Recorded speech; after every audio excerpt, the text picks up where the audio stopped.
hello, and Jim Conlon. I'll need hands up to come to you, please, if that's okay. I can't see anyone from Sky. That doesn't matter. We'll go to Nick first from Haters, and then we'll go to Jim Conlon. But Nick first.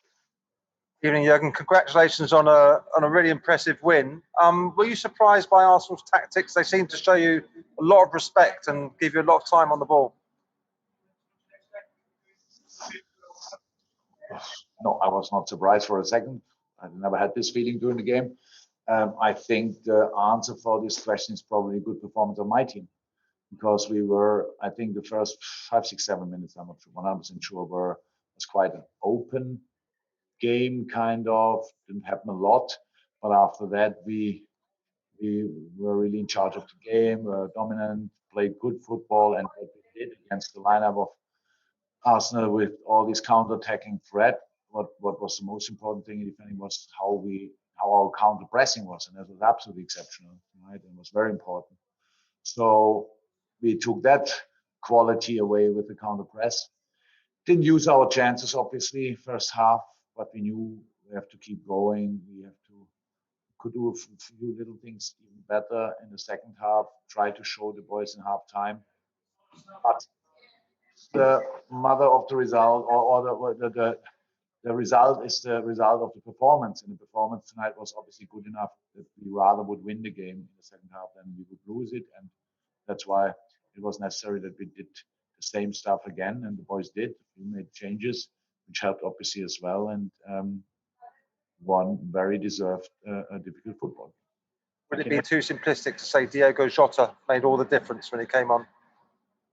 No, in finishing, yes, you can say that, because but I'm not sure in that moment that there could have been another player in a position as well. But I don't want to take anything away from Diogo because in a really good moment, and we had to make decisions. Look, Diogo played a little bit too much for Portugal for my taste. Not no criticism of Portugal, just he was long injured. We played him immediately because Bobby was injured, and he played too much for us already. And then went to Portugal, and the last 2 games were really intense. So he felt a little bit. Same, Gini played all 3 games for Holland. Robbo, it looks like, plays all the time for Scotland every second. So we had to make these kind of decisions. Some didn't start, some didn't finish the game.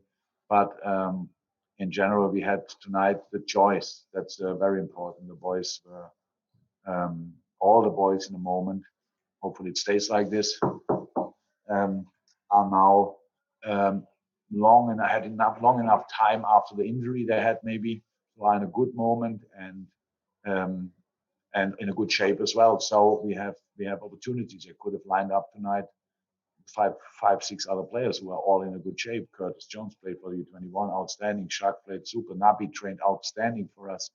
So Oxley is in a really good moment.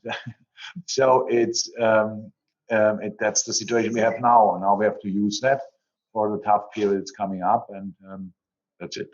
Thanks, Nick. We'll go to right, thanks, Chris. Conlon, then we'll go to Joe Prince-Wright, Rob Draper, and James Pearce. That should conclude the press. Jim next. Hi, Jurgen. I suppose as a striker, it must be a dream when you see Trent Alexander out wide with the ball. You just have to get into the box, and 9 times out of 10, he's going to land the ball on your head. And for Jota, what a cross right between the 2 defenders.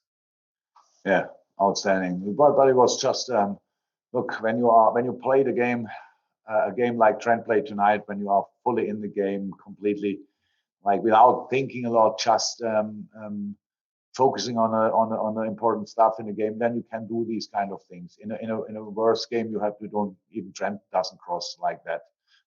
But tonight he had an exceptionally well good game.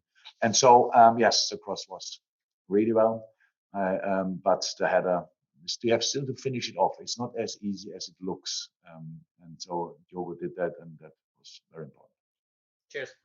Thank you. Yes, Joe, and then Rob Draper, but Joe first. Joe Prince-Wright. Hi, Jurgen. You said about you wanted your team to go for it in the top 4 push in the end of the season. What kind of statement does this performance and the win set, the way that you dominated this game for the running?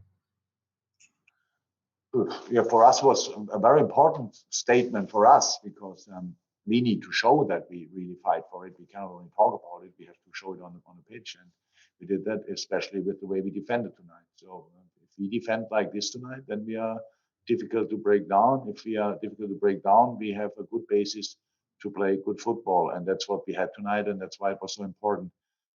In our situation, it's clear all the things what happened to us in the past in this season brought us in a position where we don't have it in our own hands, obviously, and we have to win our games, but somebody else has to lose, otherwise, because we don't play most of them anymore.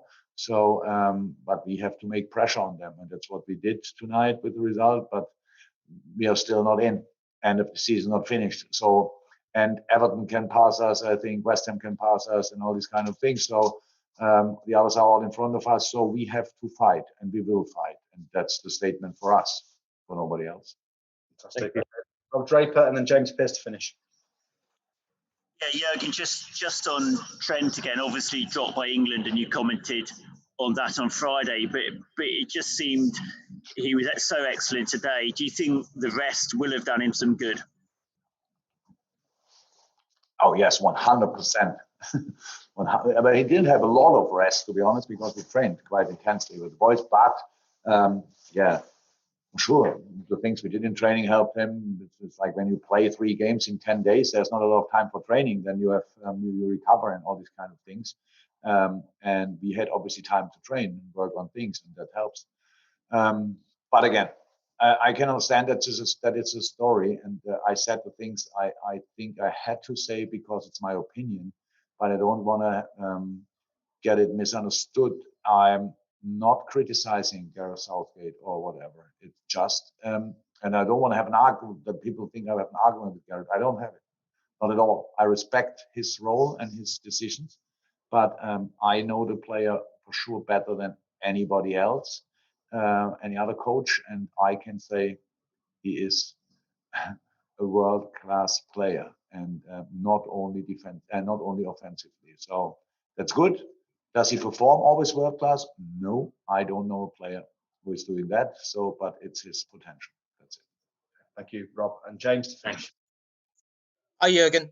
That's 3 clean sheets in a row now. You've had so much chopping and changing at the back over the course of this season. How delighted are you that you now have a centre-back pairing that seem to be establishing a real understanding between them? And also, how much difference do you think it's made having Fabinho back in his rightful position? Yeah, it's all really good. That all helps all. But we have a lot of games, and we will see if they can play all the games or not, or if we have to make changes. So it's just, and so there's 3 clean sheets in a row. Great. The whole team defended on a different level than before. I have to say, it's not only the 2 in the center. It was a really good defending performance, and that was necessary. That's what you need, and that's what we did. And let's hope that they all stay fit, and we can have the best part of the season or in the final part of the season. Okay. Thank you, guys. Thank you very much. Thank you. Bye-bye. Bye.